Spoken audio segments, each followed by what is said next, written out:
A Droog smiles, violence explodes, and the director who made it pulled his own film from theaters for 27 years. These are 20 secrets about A Clockwork Orange hidden for decades. And the bonus? The injury that nearly blinded Malcolm McDowell permanently. Number 20. The film Kubrick banned himself. Stanley Kubrick didn't just make A Clockwork Orange, he killed it. After the film's release in 1972, copycat violence erupted across Britain. Gangs dressed as droogs attacked people. A homeless man was beaten to death by teenagers singing "Singin' in the Rain." A teenage girl was raped by men quoting Alex's lines. The press blamed Kubrick. Death threats arrived at his home, letters promising to hurt his family, his children, unless he withdrew the film. Kubrick was terrified, paranoid, convinced his family was in danger. So he did something unprecedented. He pulled A Clockwork Orange from all British theaters, completely. He owned the UK distribution rights and used them to make the film disappear. It wasn't banned by the government. Kubrick banned it himself. For 27 years, you couldn't legally watch A Clockwork Orange in Britain. Bootleg copies circulated underground, selling for hundreds of pounds. Critics called it censorship, cowardice, an artist destroying his own work. But Kubrick never explained publicly. He refused interviews about it, wouldn't discuss the decision, retreated further into his estate. The ban lasted until his death in 1999. Only then did his family allow the film's return to British cinemas. And when it finally screened again, audiences packed theaters, desperate to see the forbidden film. The ban had made it legendary, untouchable, more powerful than if it had simply remained available. Kubrick killed his film to save his family, and accidentally created the greatest marketing campaign in cinema history. Number 19. Malcolm McDowell wasn't Stanley's first choice. Stanley Kubrick wanted someone else for Alex, someone established, someone safe. He considered Mick Jagger first. Jagger had the dangerous charisma, the sexual energy, the rock star swagger, perfect for Alex's performance of violence. But Kubrick hesitated. Too famous, too recognizable, too Mick Jagger. The audience would see the Rolling Stone, not the Droog. Then he thought about other British actors, testing dozens, searching for that specific combination of charm and monstrosity. Malcolm McDowell wasn't even on the radar initially. He was doing small theater work, had one notable film role in If, but wasn't a name. Then Kubrick watched If, and everything changed. McDowell played a rebellious student who burns down his school. The violence, the smile, the eyes that could shift from playful to terrifying instantly. That was Alex. Kubrick called him immediately. No formal audition, just a meeting, a conversation, an offer. McDowell said yes without reading the script. Working with Kubrick was the opportunity of a lifetime. He had no idea what he was signing up for. The physical punishment, the psychological manipulation, the year of his life consumed by Kubrick's obsessive perfectionism. McDowell gave everything to Alex, and it destroyed him, rebuilt him, made him unforgettable. Without McDowell, A Clockwork Orange might have been provocative. With him, it became hypnotic, dangerous, impossible to look away from. Because Alex isn't a monster, he's charming. And McDowell made you love him while hating yourself for it. Number 18. The eye injury that almost blinded him. The Ludovico technique torture scenes nearly cost Malcolm McDowell his vision permanently. During the sequences where Alex's eyes are held open by metal speculums, watching violent images, McDowell endured genuine torture. The speculums were real medical instruments, designed to keep patients' eyes open during surgery. But they weren't meant for extended use by conscious people. McDowell wore them for hours during filming. His eyes dried out constantly, tears wouldn't flow properly. Corneas became scratched and irritated. Kubrick demanded take after take after take, 70, 80 takes of the same scene. McDowell begging for breaks, eyes screaming with pain. Medical staff dripped anesthetic drops that provided temporary relief, but caused more damage long term. Then, disaster struck. During one take, McDowell blinked involuntarily against the speculums. The metal scraped across his cornea, tearing it. Blood vessels burst. His vision went red, then dark. He screamed, genuinely terrified he'd gone blind. Filming stopped immediately. Doctors were called. McDowell was rushed to specialists who confirmed corneal abrasion, serious but hopefully temporary. He couldn't work for 2 weeks while it healed. The injury left permanent damage. McDowell still has issues with that eye, sensitivity to light, occasional pain decades later. He later said Kubrick felt terrible about it, apologized repeatedly, something Kubrick rarely did. But the footage from those torture scenes, Kubrick kept it, used the takes where McDowell was in genuine agony, because real suffering photographed perfectly, and perfectionism doesn't pause for pain. Number 17. The language nobody could understand. Nadsat, the slang Alex and the Droogs speak, wasn't just invented for flavor. It was Anthony Burgess's linguistic rebellion. The author created Nadsat by combining Russian, Cockney rhyming slang, and invented words. Over 200 unique terms that force readers to work, to decode, to engage actively with the text. When Kubrick adapted it, actors struggled. The script was partially incomprehensible. Malcolm McDowell spent months learning Nadsat, memorizing definitions, practicing pronunciation. Other cast members were lost. What's a droog? A horror show? A malchik? Kubrick didn't help much. He wanted actors confused, off balance, forced to inhabit the language until it felt natural. Rehearsals were linguistic boot camps. The cast would speak only Nadsat between takes, immersing themselves completely. Gradually, it clicked. The words started flowing naturally, feeling right in their mouths, but test audiences hated it. Preview screenings showed people walking out, confused and frustrated. Studio executives panicked, demanded subtitles or simplified dialogue. Kubrick refused absolutely. The difficulty was the point.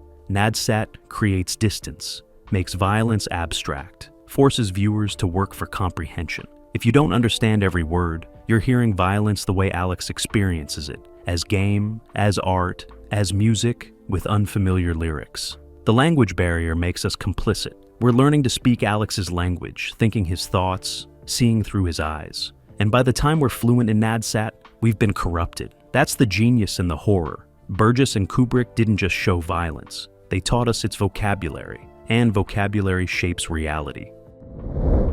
Number 16. The rape scene that traumatized everyone. The Singin' in the Rain sequence, where Alex and his droogs invade a home, beat the husband, and rape his wife, was the hardest scene to film. Not technically, emotionally. The actress playing the wife had to endure simulated sexual assault for days of shooting. Malcolm McDowell had to perform it, smiling and dancing, pretending to enjoy brutality. The actor playing the husband had to watch, helpless and terrified. Everyone involved felt sick. Between takes, the set was silent. Nobody made eye contact. McDowell would apologize constantly to the actress, breaking character to make sure she was okay. She'd nod, professional, but her eyes showed damage. This wasn't acting anymore. It was endurance. Kubrick pushed them harder. He wanted the scene unwatchable, uncomfortable, scarring. He got it, but at what cost? The actress never worked with Kubrick again. In interviews years later, she barely discussed the film, clearly traumatized by the experience. McDowell said it haunted him for years, the memory of performing that violence, even fake, even choreographed. But the worst part? Kubrick made Alex sing "Singin' in the Rain" during the assault. That was McDowell's improvisation, added spontaneously when Kubrick asked for something to make the scene more surreal. McDowell chose the most innocent, joyful song he could remember, and it worked horrifically. The juxtaposition of cheerful melody with brutal violence became iconic, quoted, parodied endlessly. Gene Kelly reportedly hated what his song had become, and Malcolm McDowell destroyed "Singin' in the Rain" forever. Nobody hears that song the same way again. Number 15. Anthony Burgess hated what Kubrick made. Anthony Burgess wrote the novel. Stanley Kubrick made it famous. And Burgess spent the rest of his life resenting that. When Kubrick's film became a cultural phenomenon, eclipsing the book, Burgess felt betrayed. Kubrick had stripped away the novel's redemption. The book's final chapter, cut from American editions and ignored by Kubrick, shows Alex maturing, rejecting violence, choosing to grow up. That ending was Burgess's point. Youth is violent, but humans evolve, change, find redemption. Without it, the story becomes nihilistic endorsement of evil. Kubrick's version ends with Alex cured of his cure, ready to return to ultra-violence, smiling at the camera, triumphant, unredeemed. Burgess hated it. He later said the film corrupted his work, turned art into exploitation, missed the entire moral argument. Critics agreed with Kubrick's version, calling it honest, unflinching, true to human nature. That made Burgess angrier. For decades, whenever someone mentioned A Clockwork Orange, they meant the film, not the book. Burgess would correct them bitterly. His book, Kubrick's film, different things entirely. But nobody listened. The film was too powerful, too visually striking, too perfect. Burgess died in 1993, still angry, still resentful that his most famous work wasn't really his anymore. It belonged to Kubrick, and Kubrick never acknowledged Burgess's complaints, never defended his choices, never explained why he removed redemption and left only violence. He just let the film speak, and the film said, humans don't change, they just pretend to. Number 14. The costumes that made censors insane. As we walked along the flat-block marina, I was calm on the outside, but The Droog's costumes, white suits with codpieces and bowler hats, weren't just strange fashion, they were sexual provocation. Designer Milena Canonero created outfits that emphasized genitalia deliberately. The codpieces were sculptural, prominent, impossible to ignore. Combined with makeup and walking sticks, the Droogs looked like violent clowns performing masculinity as threat. Censors went ballistic. The costumes were obscene, they argued, pornographic. Combined with the violence, they made the film unreleashable. Kubrick fought back. The costumes were satirical, he insisted, mocking machismo, not celebrating it. Besides, Shakespeare's plays featured codpieces. Was the bard pornographic? Eventually, censors backed down, but barely. The film received an X rating in America, severely limiting its distribution. Churches organized protests. Some theaters refused to show it. The controversy made Canonero's costumes iconic. Halloween parties featured drogues. Fashion designers borrowed the aesthetic. Punk rock adopted the look. What censors tried to suppress became cultural shorthand for stylized rebellion. Canonero won an Oscar for her work, but later said the controversy overshadowed the artistry. People focused on the cod pieces, not the color theory, not the way white costumes made blood more shocking, not the bowler hats suggesting British respectability corrupted. They just saw penises. And maybe that was the point. Violence is about power, control, domination. Sexual violence makes that explicit. The costumes didn't hide subtext. They made it costume. And that honesty, that refusal to be subtle, that's what made everyone uncomfortable. Because we'd rather pretend violence isn't sexual, the Droogs wouldn't let us. Number 13. The Cat Lady Who Died Before Release. Miriam Karlin played the Cat Lady, the woman Alex murders with a giant phallic sculpture. Her death scene is brutal, shocking, darkly comic. Kubrick filmed it obsessively, over 100 takes of the same sequence. Karlin swinging weights, McDowell dodging, the sculpture being grabbed, the violence erupting. Karlin was 60 during filming, performing athletic choreography that would challenge someone half her age. She threw herself into it completely, trusting Kubrick's vision. The physical demands were enormous. Bruises, exhaustion, constant pain. But she never complained, never asked for a double, did every take herself. Her performance is extraordinary. The Cat Lady is fierce, strange, defending her space against invasion. She's ridiculous and tragic simultaneously. When the film premiered, Karlin attended. The reaction to her scene was stunned silence, then nervous laughter. She'd created something unforgettable, disturbing, powerful. But Karlin never enjoyed the film's success. She died just months after release, suddenly, unexpectedly. Heart failure, she was 61. Some said the physical punishment of filming contributed. Others blamed natural causes. Either way, her final major role became her most remembered. The Cat Lady is a cult icon, quoted, referenced, analyzed endlessly. Karlin gave everything to that performance. And in the end, it was all she left behind. A strange legacy, dying on screen, then dying for real before anyone could properly celebrate what she'd created. Number 12. Kubrick's obsession that broke his actors. Stanley Kubrick was famous for demanding dozens of takes, but on A Clockwork Orange, he reached new extremes. Some scenes required over 100 takes. Not because actors made mistakes, because Kubrick was searching for something specific, indefinable, recognizable only when he saw it. Malcolm McDowell would perform perfectly. Kubrick would say, "Again." No notes, no direction, just again. 20 takes, 50 takes, 80 takes. McDowell slowly losing his mind, questioning every choice, doubting his own talent. Other actors had breakdowns. Some quit, others powered through, traumatized but professional. The prison chaplain scenes took weeks because Kubrick wanted a specific tone that the actor couldn't find. The actor finally broke, crying, screaming that he didn't know what Kubrick wanted. Kubrick calmly said, "That's good, use that desperation." And they filmed it immediately. The technique was abusive but effective. Performances in A Clockwork Orange feel raw, desperate, barely contained. That's not acting skill entirely. That's actors breaking down, exposing real emotion because Kubrick systematically destroyed their defenses. McDowell later said, "Working with Kubrick permanently changed how he approached acting. Either you gave everything or you gave nothing." Kubrick didn't accept middle ground. And after experiencing that intensity, other directors felt easy, almost boring. Kubrick ruined his actors for normal filmmaking, because once you've worked at that level of obsession, everything else feels like compromise. And compromises, Kubrick taught them, are for people without vision. Number 11. The classical music that became satanic. Beethoven's Ninth Symphony was beautiful before A Clockwork Orange. After, it became violence's soundtrack. Kubrick took one of humanity's greatest artistic achievements and married it to rape, assault, and murder. Alex worships Beethoven while committing atrocities. Classical music accompanies his darkest moments. The juxtaposition is brilliant and unforgivable because it works. The music elevates violence to art, makes brutality beautiful, forces viewers to feel aesthetic pleasure watching horrible acts. That's the film's most disturbing achievement. We enjoy the violence because Kubrick makes it gorgeous, balletic, set to transcendent music. After release, classical music stations received complaints.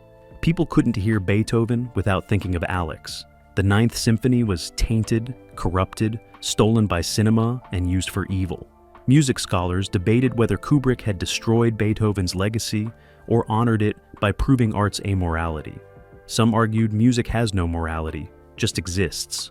Others said Kubrick had committed artistic vandalism. Beethoven's estate couldn't sue.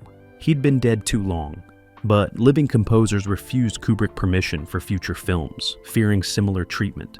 The controversy made Wendy Carlos's synthesized classical score iconic. Those electronic versions of classical pieces became synonymous with dystopian futures, copied in the countless films. Kubrick didn't just use music, he weaponized it. Proved that beauty and horror aren't opposites, they're collaborators. And once you understand that, you can never listen innocently again. Every symphony becomes potentially sinister. Because if Beethoven can soundtrack rape, what art is safe? Number 10. The Future That Was Just London. The film's dystopian setting looks futuristic, alien, impossible. But it was just London. Kubrick filmed in real locations mostly. The Korova Milk Bar, a real bar Kubrick redesigned. The brutalist housing estates, actual public housing projects where people lived. The underpasses and walkways, real London infrastructure from the 1960s, already looking post-apocalyptic. Kubrick had a genius for finding locations that looked designed but were actually accidental. British urban planning in the 60s embraced brutalism, concrete everywhere, functionalism over beauty. Kubrick saw dystopia in the present. He didn't need to build elaborate sets. He just pointed cameras at reality and let it look nightmarish. Residents of those estates were sometimes extras playing themselves in their own homes. Some were excited, others felt exploited. Their poverty turned into sci-fi set dressing. After the film's release, the locations became infamous. Tourists visited the Milk Bar location. Gangs reenacted scenes in the underpasses. Local councils received complaints that Kubrick had made their neighborhoods look dangerous and scary. But here's the truth. Kubrick didn't make them look dangerous. He revealed the danger already present. Those concrete wastelands were isolating, hostile to human life, breeding grounds for violence. Architects who designed them with utopian dreams were horrified. Their vision of modern living looked like Alex's nightmare future. And maybe it was. Maybe the future arrived early in Britain's housing projects. And maybe Kubrick was just the first person honest enough to film it.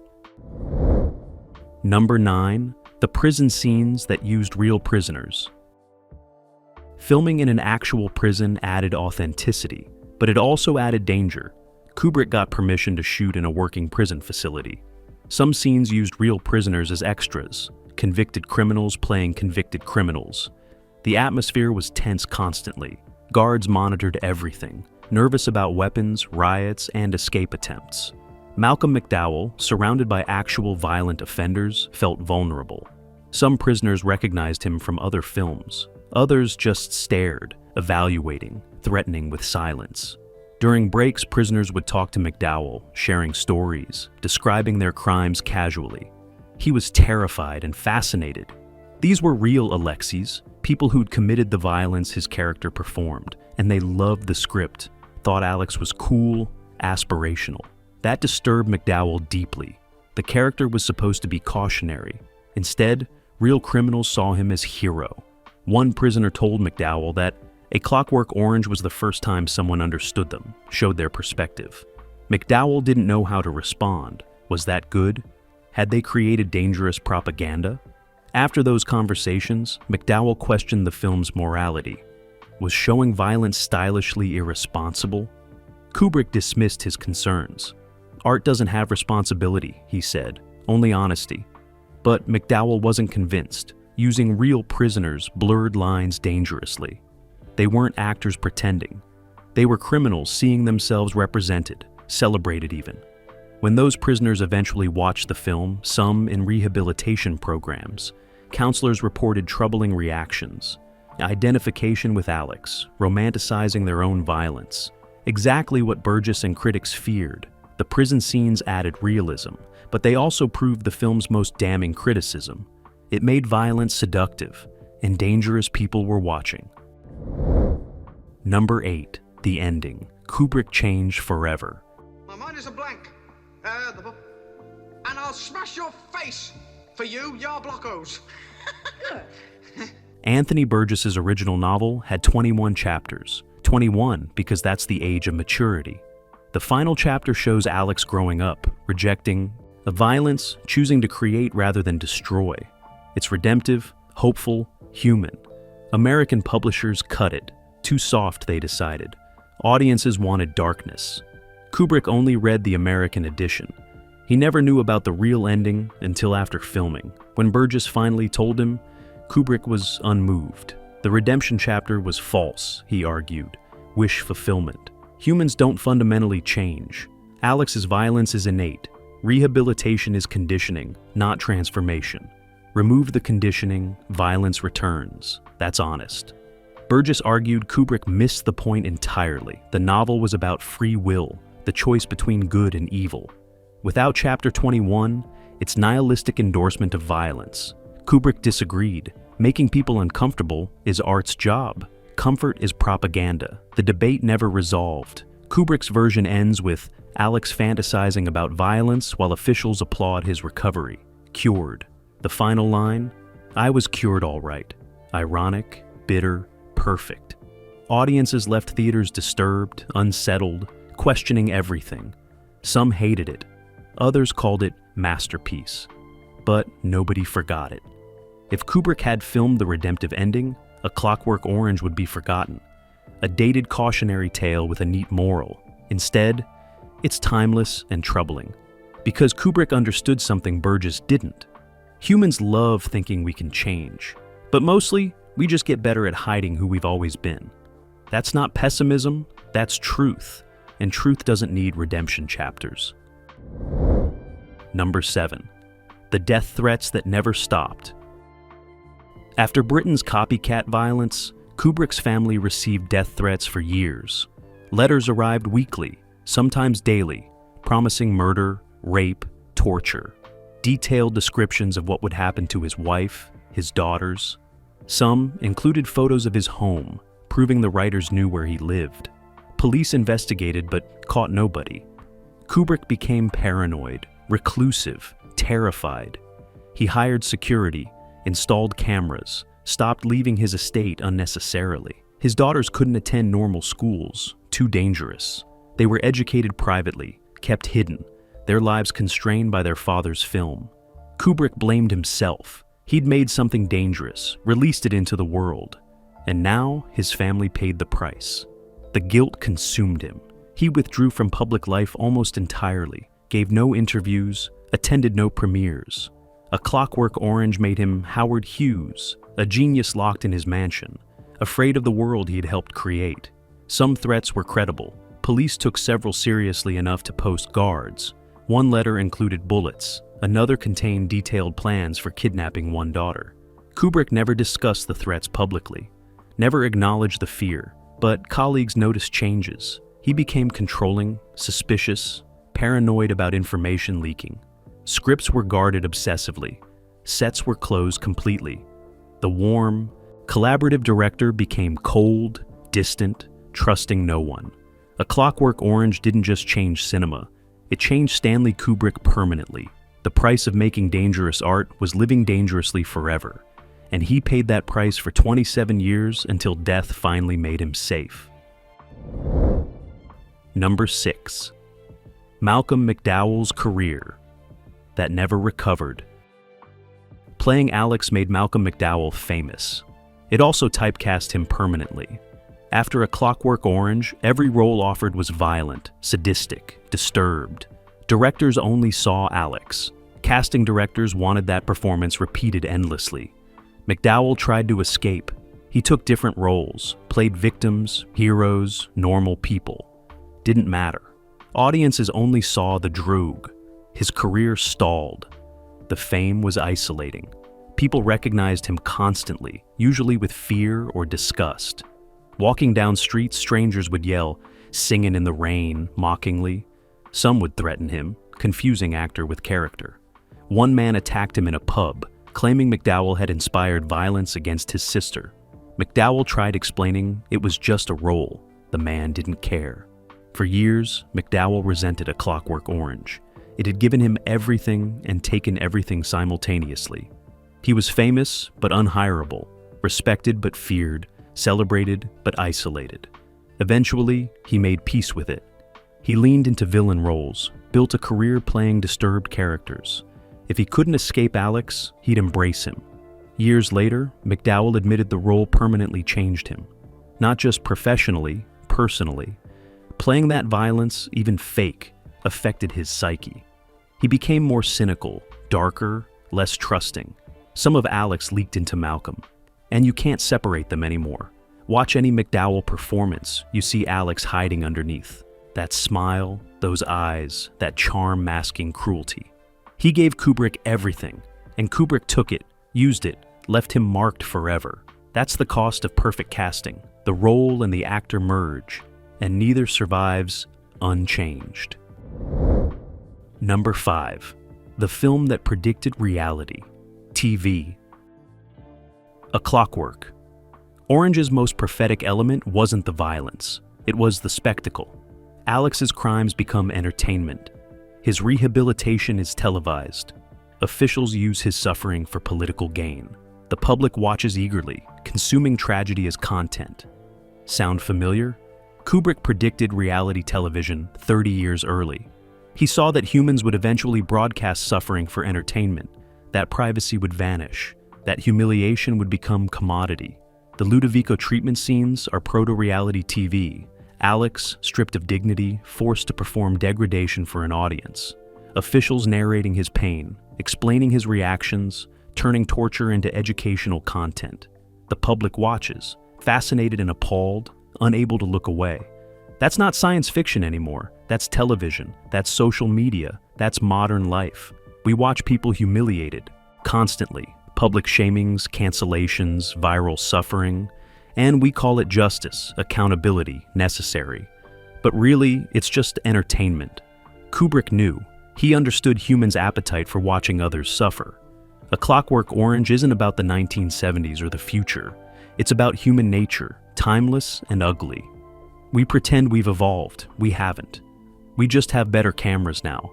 Alex's violence is crude. Ours is sophisticated. But both are violence. Both are spectacle. Both feed the same hunger. When people criticize A Clockwork Orange as too violent, they miss the point. The violence isn't the problem. The watching is. And we're all guilty. Every time we watch, every time we click, every time we consume someone's pain for entertainment, we're the audience at Alex's rehabilitation, complicit, guilty, free. Number 4. Kubrick's obsession with Beethoven and Hitler.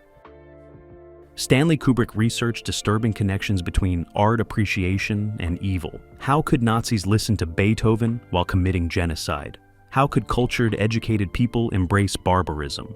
A Clockwork Orange explores that paradox through Alex. He loves beauty passionately, Beethoven especially. But that appreciation doesn't make him good. If anything, it makes his violence worse, more aware, more conscious, more evil. Because Alex knows beauty exists and chooses ugliness anyway. Kubrick spent months researching Nazi officers' cultural habits. Many were opera lovers, art collectors, symphony patrons. They'd cry at Beethoven concerts, then return to concentration camps. That coexistence of beauty and brutality fascinated Kubrick. He wanted to understand it, explore it, force audiences to confront it. Alex became his experiment, a character who proves art doesn't redeem, culture doesn't civilize, appreciation doesn't equal morality. Those are comforting lies civilized people tell themselves. The truth is scarier. Humans can love beauty and commit horror simultaneously. The same brain that creates symphonies can orchestrate genocide. There's no contradiction, just humanity in its full complexity. Critics accused Kubrick of nihilism. He disagreed. He was showing reality without comfort. Art isn't salvation, it's just art. Beautiful, powerful, morally neutral. What we do with it reveals character. Alex uses Beethoven to accompany violence. That's honest. Pretending art makes people better is dishonest. And Kubrick refused dishonesty, even when honesty was unbearable, especially then. Because comfortable lies are more dangerous than uncomfortable truths. And A Clockwork Orange chose truth, always, no matter the cost. Number 3. The rape scene's choreography. Nobody discusses. The home invasion wasn't filmed violently, it was filmed like dance. Kubrick choreographed the entire sequence with balletic precision. Malcolm McDowell's movements were planned frame by frame, timed to music, performed with grace. The Droogs don't clumsily attack, they move like dancers, synchronized, elegant, beautiful. That's what makes it unwatchable. Violence filmed violently is easy to condemn. Violence filmed beautifully is impossible to process. Kubrick forced viewers into aesthetic appreciation of horror. You notice the cinematography, the composition, the rhythm. You experience pleasure watching something that should only cause pain. That's the film's greatest crime and achievement. It makes us complicit through beauty. Critics who focus on the violence miss the point. The violence isn't extreme by modern standards. What's extreme is how it's presented, with artistry, with love. Kubrick filmed rape the way other directors film love scenes. Soft lighting, romantic music, camera movements suggesting intimacy. It's obscene, it's brilliant, it's unforgivable, and it works exactly as intended. You can't watch innocently, you can't simply condemn. Because part of you, the part that appreciates cinema, recognizes the craftsmanship. And that recognition makes you sick. Because how can something so wrong look so right? That's the question Kubrick asked without answering. He just showed the contradiction and walked away, leaving audiences to wrestle with their own reactions, guilty for noticing beauty and brutality, and unable to stop noticing once you start. Number 2. The sequel. Kubrick refused to make. After A Clockwork Orange's success, studios demanded a sequel. They offered enormous money, creative control, anything Kubrick wanted. He refused absolutely. There's no sequel, he said. the story's finished. But studios persisted. Anthony Burgess even wrote a sequel novel, The Clockwork Condition, explicitly for film adaptation. Burgess needed money, hoped Kubrick would reconsider. He sent the manuscript personally. Kubrick never responded. Producers approached Malcolm McDowell about continuing Alex's story without Kubrick. McDowell refused. It would be betrayal, he said. Kubrick created Alex's soul. Nobody else could touch it. The closest thing to a sequel came decades later. Independent filmmakers making unauthorized continuations. None succeeded. Because A Clockwork Orange wasn't designed for continuation. It's a complete statement, perfect and sealed. Kubrick understood sequels are corporate greed disguised as artistic vision.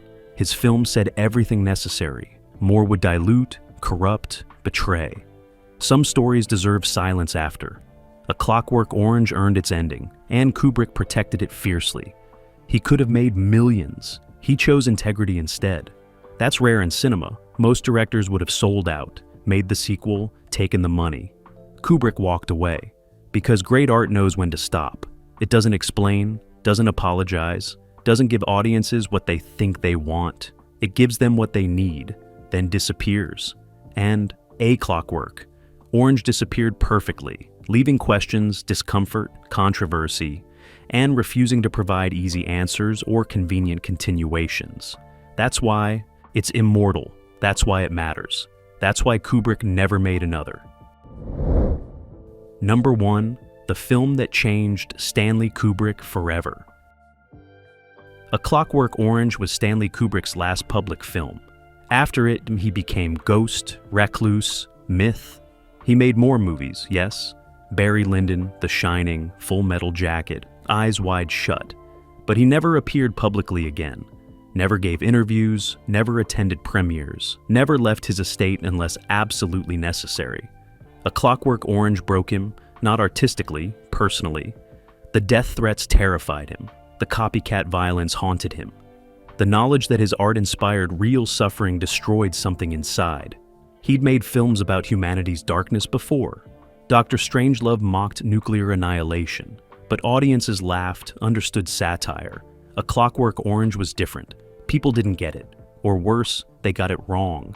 They saw Alex as hero, violence as cool, horror as aspiration. Kubrick realized art's power to corrupt, not just reveal. And that realization changed everything. His later films became colder, more controlled, more distant, less human. He trusted audiences less, trusted the world less. A Clockwork Orange taught him dangerous lessons. That beauty can serve evil. That art has no inherent morality. That creators can't control how their work enters the world. Those lessons made him brilliant. They also made him paranoid, isolated, afraid. He spent his final decades hiding from the world he'd helped create, making masterpieces in secrecy, dying alone on his estate in 1999, never explaining, never apologizing, never recanting. A Clockwork Orange was his Frankenstein monster. It escaped, wreaked havoc, couldn't be stopped. And like Victor Frankenstein, Kubrick spent the rest of his life running from what he'd created. The film survived. The director didn't.